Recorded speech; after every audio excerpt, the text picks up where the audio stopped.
Dinesh sir देखिए, ये तो बुलाना ना बुलाना तो अलग बात है कि किसी को भी किसको अपने यहाँ मेहमान बनाना है, किसे बुलाना है, वो एक पृथक बात है। कहीं की भी देश के जो प्रमुख हैं या होने वाले हैं या उनकी टीम है, किसे बुलाए, किसे ना बुलाए, उनकी अपनी ये पसंद नापसंद है। लेकिन ये हम इसको ऐसे परिप्रेक्ष्य में देखें, जो हमारा 144 करोड़ का मुल्क है, जिसको माना जाता है कि एक बहुत बड़ा बाजार है हिंदुस्तान।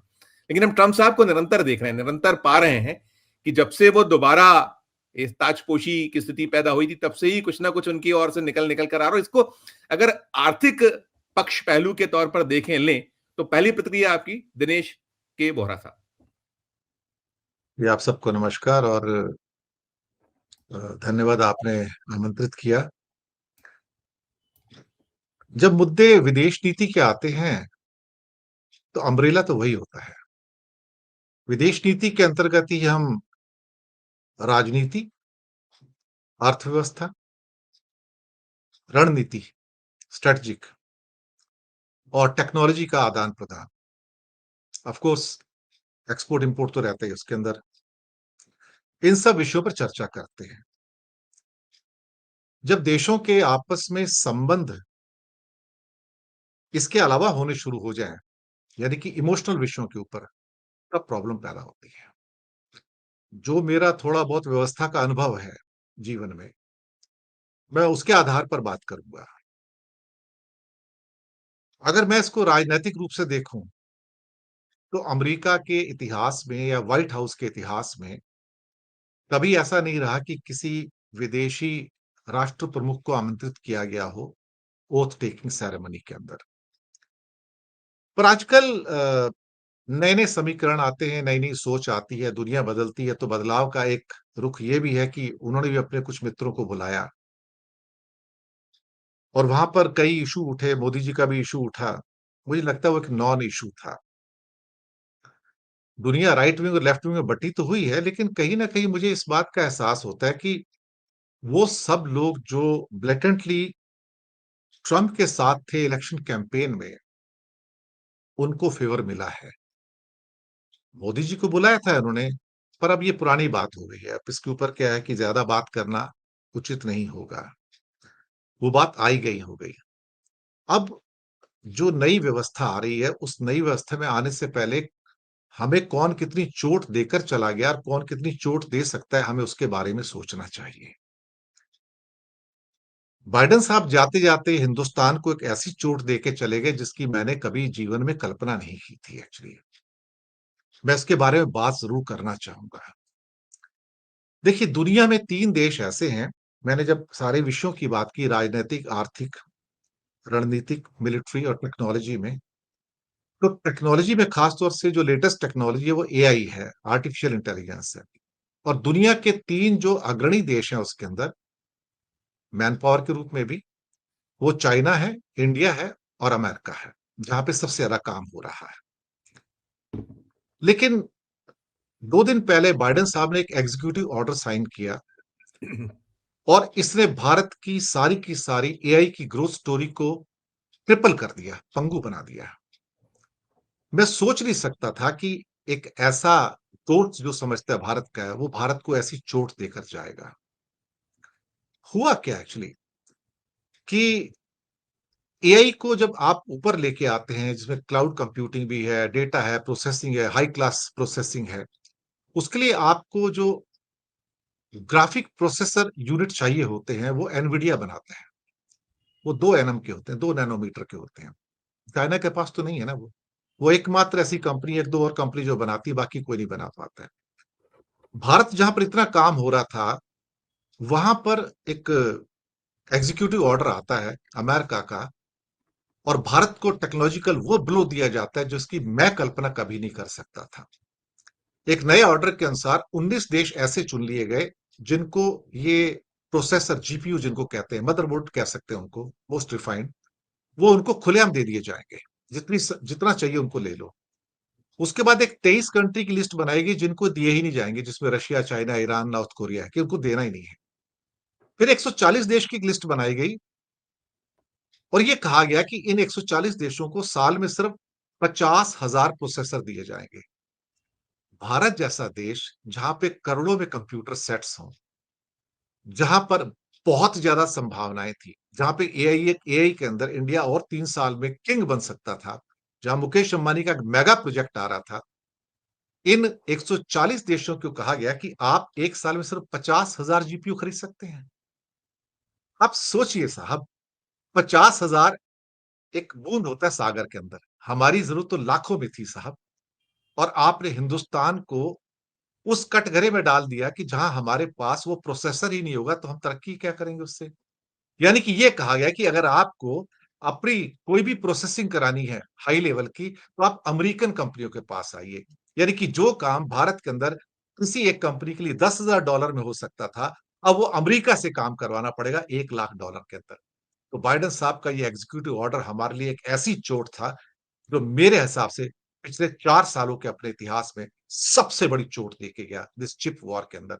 हमें क्यों लपेटे में लिया दोस्त कहने को मुझे नहीं मालूम, बट एक मेरा अभी एक बड़ा उसके ऊपर एक एपिसोड आया भी है, एक और आने जा रहा है उसके ऊपर भी। राजनीतिक रूप से क्या इरिटेंट्स हैं? Adani is a irritant, Pannu का केस एक इरिटेंट है।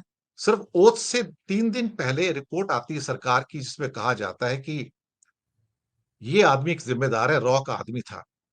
अच्छा, इंटरेस्टिंगली उस रिपोर्ट के अंदर नाम नहीं दिया जाता है, जबकि नाम सबको पता विकास यादव है, लेकिन रिपोर्ट उस नाम को हटा देती है उसमें से। कहीं ना कहीं कैमोफ्लैज हो रहा है। लेकिन शायद अपना ट्रंप साहब इन केसेस के ऊपर ज्यादा ध्यान नहीं देंगे, वो मैक्रो मैनेजमेंट को ध्यान देंगे, माइक्रो मैनेजमेंट पे नहीं जाएंगे। मोदी जी ने भी एक बार एक अंग्रेजी अखबार को कहा था कि इंडिया और अमेरिका की दोस्ती बड़ी है, और ये जो माइनर इरिटेंट्स हैं, जहां पे भारत की ओर से लोगों को बाहर मरवाने की कोशिश की जा रही है, उसको ओवरलुक कर दिया जाए, तो इसके सहारे आप आगे नहीं बढ़े। फिर एक और बड़ा इंडिया के लिए इरिटेंट है साहब, इलॉन मस्क। बहुत बड़ा इरिटेंट है साहब। आज इलॉन मस्क की कंडीशन ये है कि ट्रंप एंड इलॉन मस्क को आप उस रूप में देख सकते हो जिस रूप में आप कहोगे कि मोदी एंड अडानी है।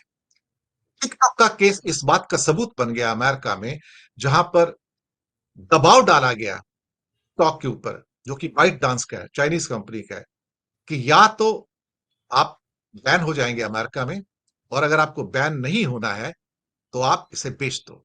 और किसे बेच दो? ब्लूमबर्ग ने जो रिपोर्ट आई है, लेटेस्ट जो आई है ब्लूमबर्ग की, वो कहते हैं मेरे सूत्रों के अनुसार इलॉन मस्क इसको खरीदेंगे 40 से 50 बिलियन डॉलर में। यानी कि भारत में भी दबाव डाल के होता है, ईडी की रेड करवाओ, सीबी की रेड, सीबीआई की रेड करवाओ, दबाव डालो, आपको जेल में डाला जाएगा। अगर आपको जेल नहीं जाना है तो आप कंपनी जो है वो अडानी को बेच दो। यही तो पैटर्न है ना। यही टिकटॉक पैटर्न है अमेरिका का, जो वहां पर अपनाया गया है। तो क्या फर्क है दोनों में? कोई फर्क नहीं है। दूसरा, मैं पहले स्टारलिंक के पक्ष में था कि इंडिया में स्टारलिंक आना चाहिए और सैटेलाइट फोन आना चाहिए, लेकिन आज मैं उसके खिलाफ हूं, क्योंकि स्टारलिंक वो कंपनी है जो पूरी दुनिया पे अपना प्रभुत्व इस रूप में जमाना चाहते हैं, जहां सारी इंफॉर्मेशन अमेरिकन सर्वर में होगी या नहीं होगी। It's a major irritant. और साथ में वो अमेरिका के लिए स्पाई सैटेलाइट बनाता है, और वो स्पाई सैटेलाइट स्टारलिंक की जो चेन है इस समय जो उनके करीब 7,000 सैटेलाइट से आकाश में, उसके साथ लिंक है। यानी कि हमारा हर डेटा डेटा उनके पास चला जाएगा।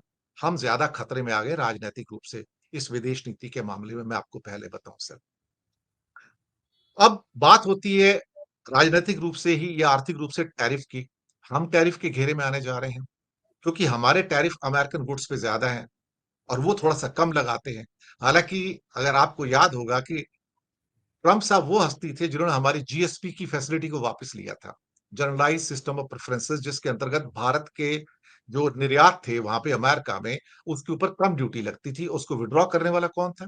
ट्रंप साहब थे, कोई और नहीं था। और बाइडन ने उसको रेस्टोर नहीं किया साहब। मैं आपको बता दूं, बाइडन ने कभी कोई एक ऐसा कदम नहीं उठाया जिससे भारत को एक तरह से कुछ फायदा मिले।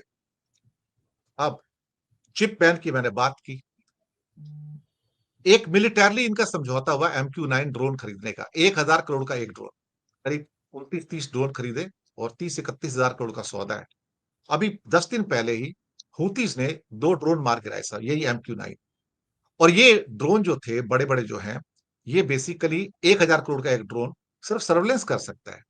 अब इसके बारे में कहा जा रहा है कि सर आपने कौन सी ऐसी डील कर ली अमेरिका को खुश करने के लिए, कि जो अटैक तो कर नहीं सकता, ऊपर जाएगा सर्वेलेंस करेगा, और वो बिल्कुल बेकार है। और अभी एक MQ-9 इसी हफ्ते क्रैश हो गया, जो कि लीज पर अमेरिका से। तो आप सोच रहे हैं कि हमने क्या 31,000 करोड़ पानी में डाल दिए क्या? इंडिया ने अमेरिका को खुश करने के लिए बहुत सारी मिलिट्री डील्स की हैं, मैं आपको बताऊं। उसमें जनरल इलेक्ट्रिक की डील भी थी, जो तेजस इंजन के लिए, लेकिन आज तक तेजस इंजन नहीं मिला। वो 1.5 साल से ऊपर डिले हो चुका है। अब कहते हैं मार्च में देंगे, वो भी 2 इंजन पर मंथ को। हम कौन है साहब? हम टॉम डिक एंड हैरी हैं क्या? आप बड़ी-बड़ी बातें करते हैं, तो हमें राजनैतिक रूप से भी लॉस हुआ, हमें आर्थिक रूप से लॉस हुआ, हमें रणनीतिक रूप से लॉस हुआ, हमें मिलिटरीली लॉस हुआ, हमें इमोशनल रूप से भी लॉस हुआ। यानी कि हमें एक किस्म से घुटने भी टेकने पड़े।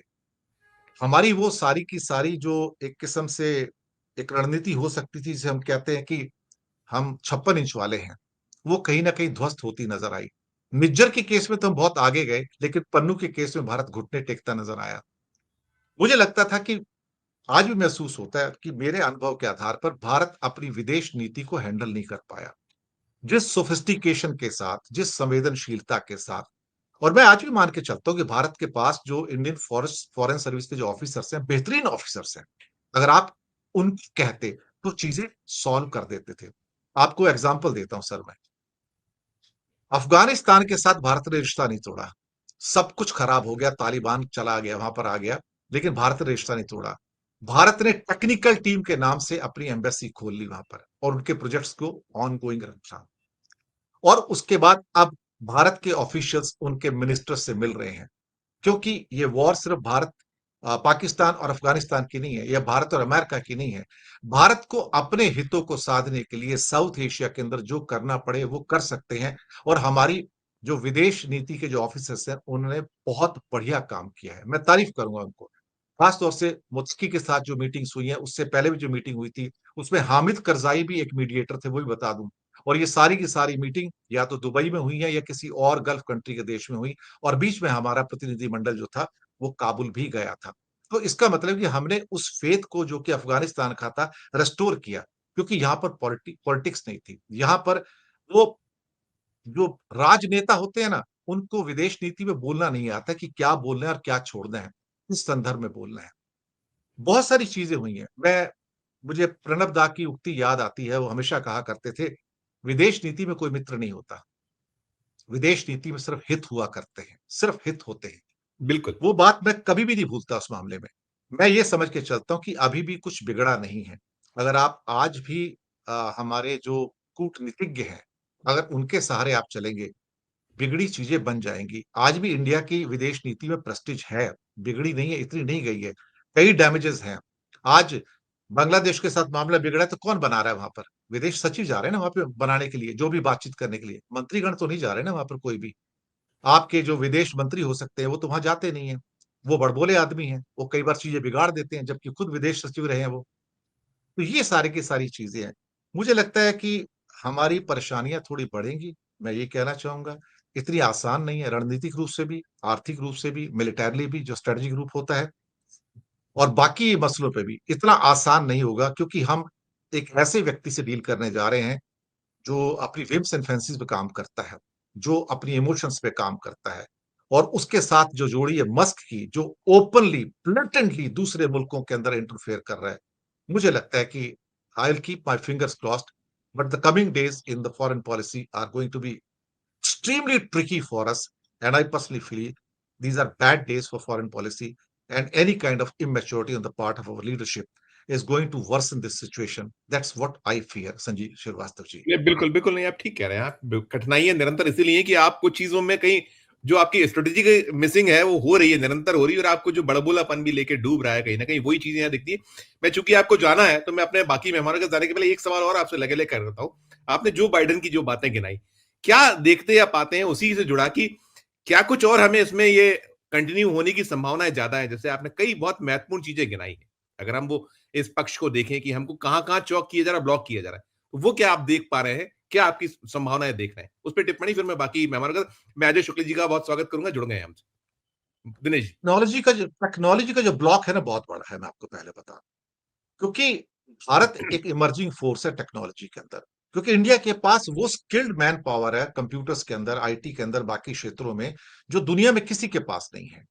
कोई बुरा ना माने इस बात को, लेकिन हमारे आईआईटीज या बाकी इंजीनियरिंग इंस्टीट्यूट्स हैं या बाकी जो टेक्निकल इंस्टीट्यूट्स हैं, they are churning out quite a good stuff, I am telling you. और वो आज का नहीं है, वो नेहरू 1956 जी, से प्रोड्यूस कर रहे हैं, जब जी, से नेहरू आईआईटी जी। आई थी, जी, से जी। आ रहे हैं।